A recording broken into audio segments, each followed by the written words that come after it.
Hi friends, ఈరోజు వర్షం వస్తుంది కాబట్టి నేను ఆమ్లెట్ వేసుకున్నాను. చూపిస్తాను. ఇగో వేడి వేడిగా ఉంది ఆమ్లెట్. చాలా బాగుంది ఆమ్లెట్. చూడండి చూడండి ఫ్రెండ్స్, ఆమ్లెట్ వేసుకున్నాను ఈరోజు. వేడి వేడిగా ఉంది, వర్షం వస్తుంది కదా, అందుకే ఆమ్లెట్ తినాలనిపించింది. తర్వాత రైస్ చేశాను. రైస్ కూడా ఉందండి.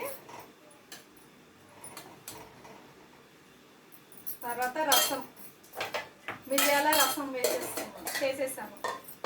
మిరియాల రసం కూడా చేసేసాను. ఇగో మిరియాల రసము, ఆమ్లెట్, వైట్ రైస్ చాలా బాగుంటుంది.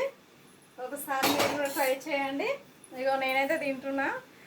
చాలా తినాలనిపిస్తుంది. చల్ల చల్లగా ఉంది కదా బయట, ఆ వెదరు ఎంత వేడిగా ఉంది చూడు, పొగలు వస్తుంది అట్లే.